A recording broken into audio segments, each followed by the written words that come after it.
Thank you for attending the virtual roadshow, and I'm talking to Princess Nkambule from the Limpopo United Business Forum. Princess, please can you share some background to the Limpopo United Business Forum? Limpopo United Business Forum was started about 6 years ago, but it only became very active in the last 2 years. I've been president of the organization for the past 2 years. The mandate of the organization is to unite the voice of business. So the member organizations of the acronym is LUBF. There are 13 member organizations. These are business and professional businesses. You have your NAFCOC, your Businesswomen Association in South Africa, and all others, as well as those organizations that are for professionals. So the reason that we formed it initially, because I was one of the initial team, although I wasn't president at the time, was because we realized that business has a fragmented voice. So it was difficult for stakeholders such as business, such as the private sector, and public sector, that's government, to take us seriously. So it was out of this need that we decided that if we come together and form a forum, we'll be able now to speak with a bigger voice, a more forceful voice to government or private sector.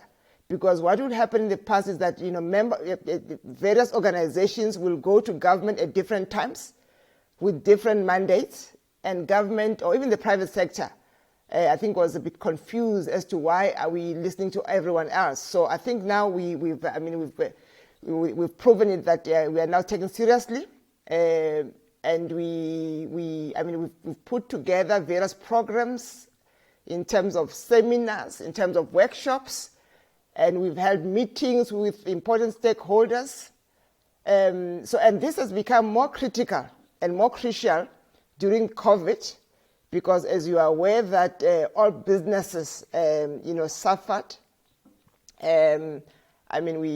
Most businesses had their revenues decimated because of COVID, especially during the lockdown 5. So our role became even more urgent than before. And I think we tried by all means to keep our members informed. We tried by all means to ensure that they access opportunities. As you are aware that in every disaster, it just needs an entrepreneur, to identify and take advantage of opportunities. And that's what we've been doing. And in the background of that, just remember that South Africa as a whole has one of the highest failure rates of small businesses in the world. And also it has the lowest uptake of small business, among its peers. So you look at that, and vis-a-vis Limpopo, which is a rural-based province, it goes without saying that disasters like your COVID-19 or even just a stagnant economy affects the vulnerable disproportionately more than those who are advantaged. So Limpopo, it goes without saying that Limpopo is more affected by the poor economy as well as the effects of the COVID-19.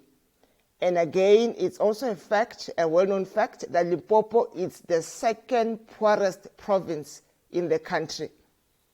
Therefore, businesses in Limpopo face even more challenges than businesses in provinces like Gauteng. It therefore becomes critical that we do everything within our power, within our mandate, to assist businesses to survive and thrive. There are quite a number of businesses that closed down.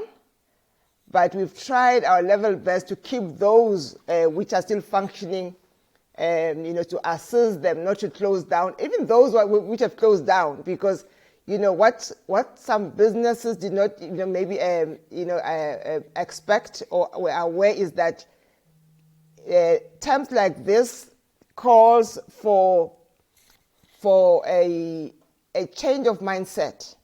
You might need to repurpose your business.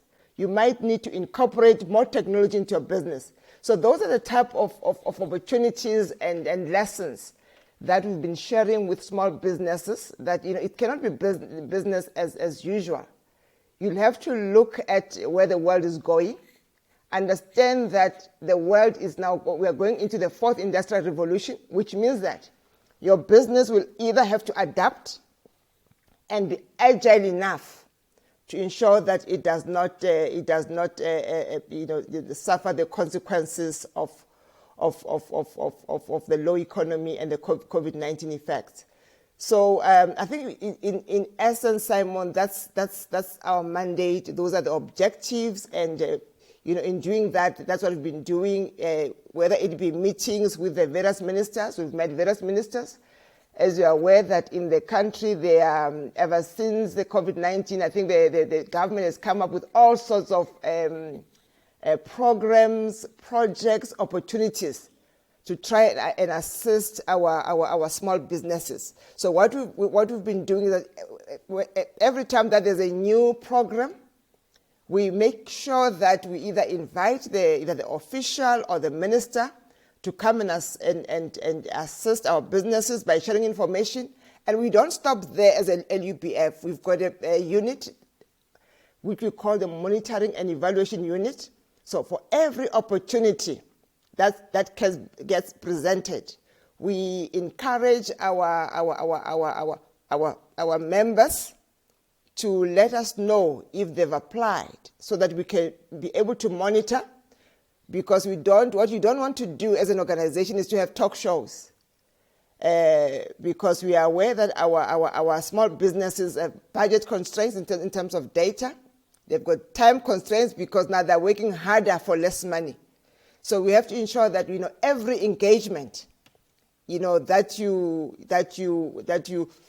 organize has some type of benefit. And if an opportunity is presented and we realize that there's no uptake, or either there's no uptake or our members are not meeting the requirements, then we intervene, and the unit will now, the committee that is one of the other committees among the other committees that are part of LUBF will actually engage with that organization, so that we can look at and see what are the challenges, and if there are successes, what are the successes, and what can we learn from that, so that at least at the end of the year or at the end of the quarter, we're able to say, in terms of that opportunity, we've got this number of individuals who've been able to access the opportunity. So I think this is one thing that we've been doing. We never used to do that in the past, but ever since we started ever since the COVID started, we realized that now we need to do more. It can't be the usual thing that we're doing, that you bring people to address your members and then you don't make a follow up. So I think that's one thing that we're doing, which I think is different from other organizations in the country. As Limpopo United Business Forum, we do have a website that people can go into. I would like people just to visit the website so they can see, at least, when you're there, you can see what are the objectives, what are the goals, what is the mandate of the organization. Unfortunately, you cannot just join as one person. LUBF, it's a forum which consists of member organizations. So as a business person, you have to just ensure that your organization that you've joined, whether it's Black Management Forum or NAFCOC or any other, has to be a member of the LUBF. And fortunately in Limpopo, I think we have 95% of the member organizations that are also members of the LUBF, so that whenever there are this big any opportunity, we invite the member organizations, which in turn invite their own members. So I will just encourage every person to ensure that they are a member of an organization. What are the areas where you see SMMEs in Limpopo struggling? As LUBF, our member organizations are, they are across various fields of business and professions. So what we've done, for example, those who are in the tourism sector, remember they were the most hard hit in terms of the effects of the pandemic. So we as an organization we actually try to assist them, ensure that they access opportunities that were there, relief programs within that sector. I think some of them were able to survive because of our intervention. Then also we've in terms of there's now opportunities within which can be accessed by any business in technology. We've tried by all means to bring in their grants. In actual fact, there are grants and even loans. So we've tried to bring those, to our entrepreneurs, because some of them they were not even aware that there's this technology, and in these times, it becomes very, very important that they're able, because those are the type of technologies which will make them be more productive, and even their businesses will even do better with that technology. So we've really tried to look at all technologies that are available for SMMEs, whether at national level or provincial level, and we've seen how some of our SMEs have been able to access those grants, and they are to us to help them make their businesses better. Even on the lower side of the business chain, where you've got your spaza shops, your hawkers, there are government programs. We've brought those to their attention as well and assisted as well, just to spread the message, to say to our members, these are because government cannot cover all areas, but they've identified certain areas like your beauty and hair, your spazas. So we've said to them, these are the areas. So this one is quite, this program is quite recent. We are aware that the uptake was very, very slow at the beginning because of the onerous, compliance issues. Also, some of the amounts were too little. So government has revised all those, and we've just had a session with our entrepreneurs. Say, okay, government has relaxed some of the compliance issues, and also in terms of some of the monies, for example, the spaza shops. The amount has been doubled, from 3.5 to 7,000. So this one we still have to monitor, because this is just the revision, the revised model was just presented to our members, I think about just last week. So we'll be monitoring that as well, just to see how many now will take advantage of that. So we're also hoping to see success stories out of that intervention. Any advice you would like to share with SMME owners? Okay. I think I can summarize it in this way. For any person, especially young people out there who would like to become SMMEs, especially during these hard times, it's about resilience, because at times young people think that when you have a business idea, it will just work out. You need to know that you might have to out of your 10 brilliant business ideas, only one might work out, or only two. And I always say, if two out of 10 works out, you are lucky. So resilience is very important, because at times they think that it's easy out there, you just make money. They don't know the road that as SMEs we have traveled, the failures, but when you are resilient, that this you fall, you wake, you get up, you run. So I think resilience is very important, and also adaptability. Because now, if you look at the people who, some of us, despite their best efforts, did not make it through COVID. But what not just a pandemic, any situation which is on the negative, what it needs from an entrepreneur is adaptability. How do you adapt to the new normal? So you have to, as an entrepreneur, you have to look around and ask yourself, what is it that I can do differently, and adapt. If you can't adapt, you will not survive, because business is changing every day. And the last thing is obviously agility.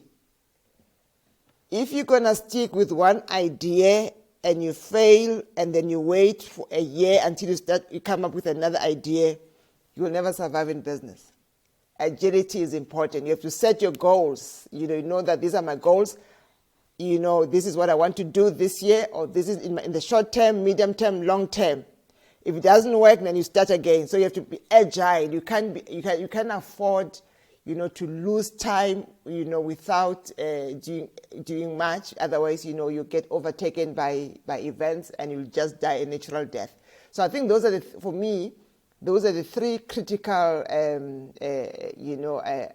aspects of business that I would like every young person to embrace if they want to succeed in business. It's not about talent. It's about hard work. It's about being smart. So hard work, I think that one it's an obvious one. It's a given. I mean, as a country, as South Africa, we are. We've got the highest failure rates when it comes to the success of business enterprises. I think it's a multifaceted problem. On one hand, obviously, it's obviously the type of our education, that we have as a country. The curriculum in our schools has got no relevance when it comes to, to what the market needs. It's been a topic that has been on for the past, I think, 20 years, but we're not getting it right. Government every year or 2 years, they say, no, we'd like to change our curriculum. So the curriculum is more practical and does speak to the needs of the economy. So I think it's one area where our government is failing us, because all of us, when we go to school, you have got no, you just go to school because you want to have a degree, and when you finish, you want to look for a job, or you want to start a business, but you've got no clue because you've never had any exposure. So I think it's something. Yeah. So I think it's something that we are grappling with as a country, and obviously the effects are even more dire in poorer provinces, because now if you look at the richer provinces like Gauteng, even KZN to a certain extent, they've got, because remember now your big companies, their head offices are in Gauteng. So everyone, whether it's a private sector or everyone is here. So I suppose they are better off because opportunities are closer.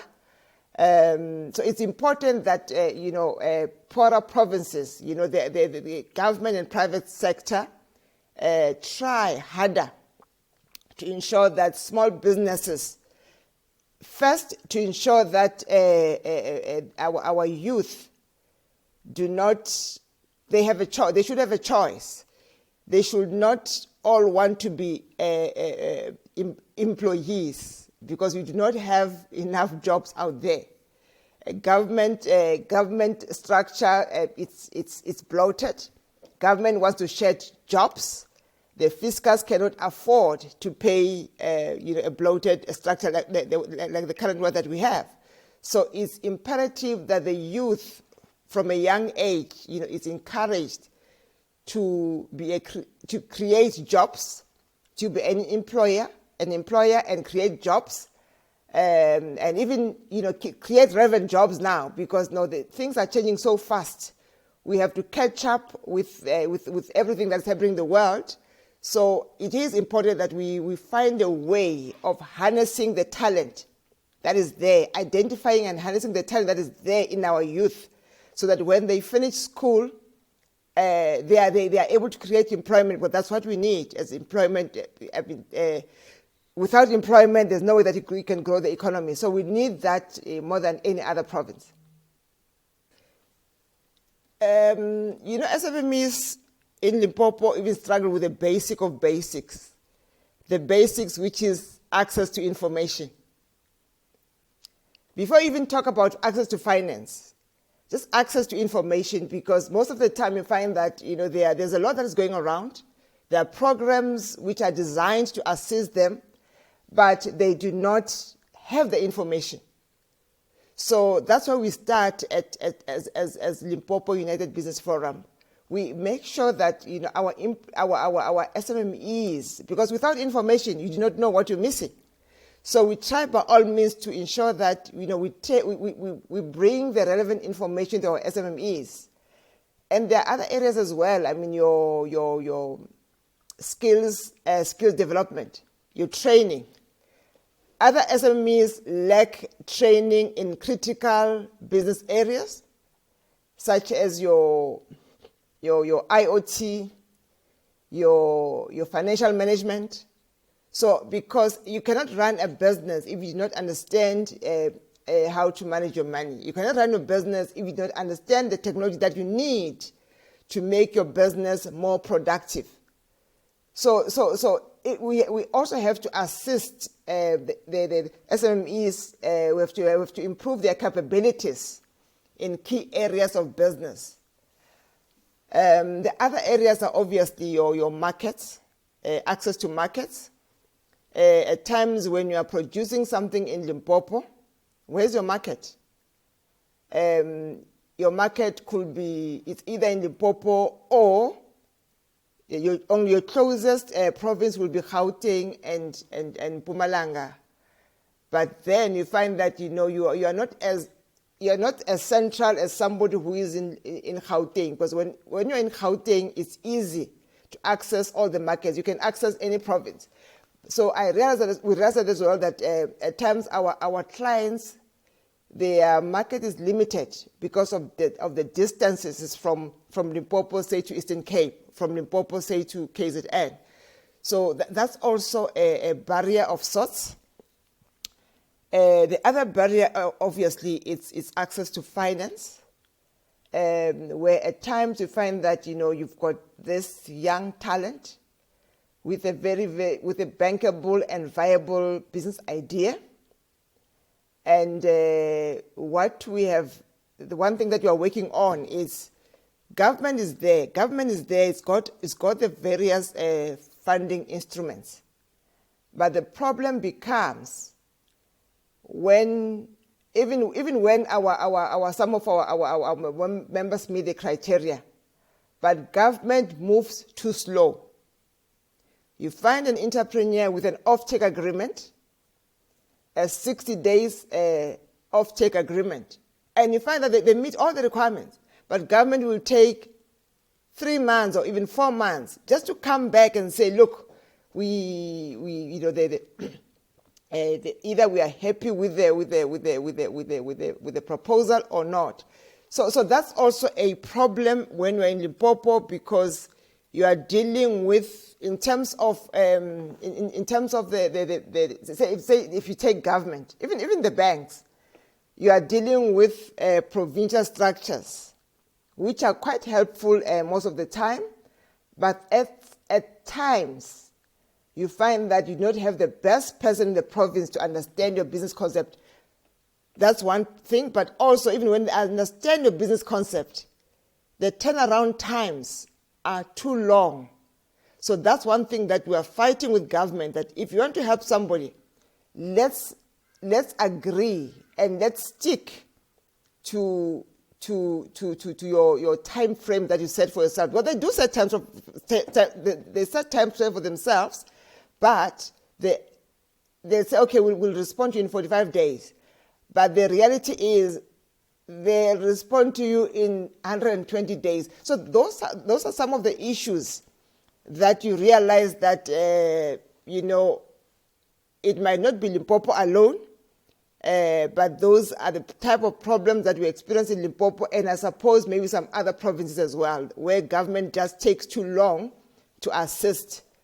So at times it becomes a matter of life and death, because that particular business could be solely relying on that funding.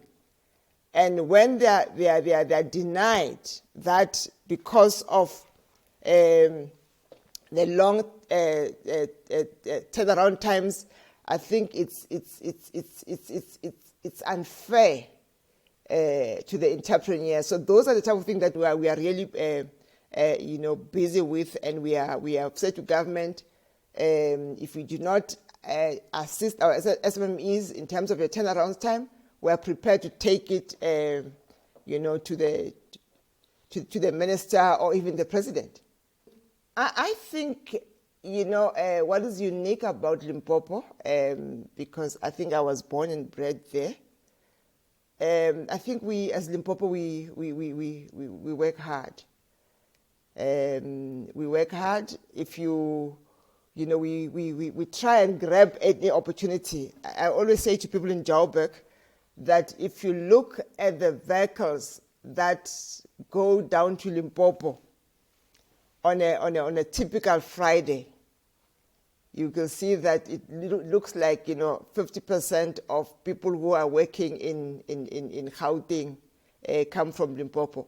So I think given any opportunity, whether it's business or government, I think we've got that. We are diligent. We've got dedication, and we are very intentional. Once a Limpopo person decides that this is what I want to do, they will do it to the best of their ability.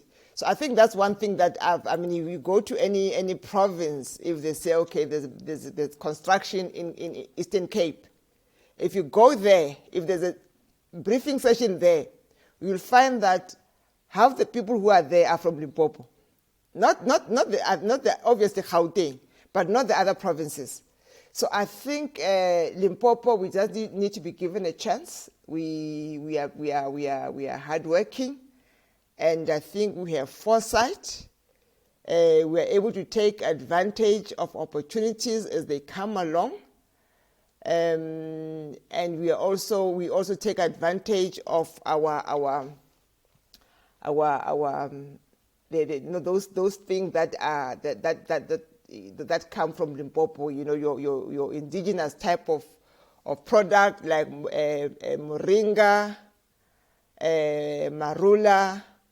We try by all means to beneficiate what is natural within our environment. Obviously, where I think we have failed, I think it's not just. I think as a country, is areas like mining, where Limpopo, I think we are blessed with several mines, but like any other part of this country, we've not been able to beneficiate our raw materials into something that we can use in the country. So I think that's one part that I think as Limpopo we might need to look into it and just find out how can we maybe lead the country in terms of mining, because that's one thing that I think as a country we've failed dismally.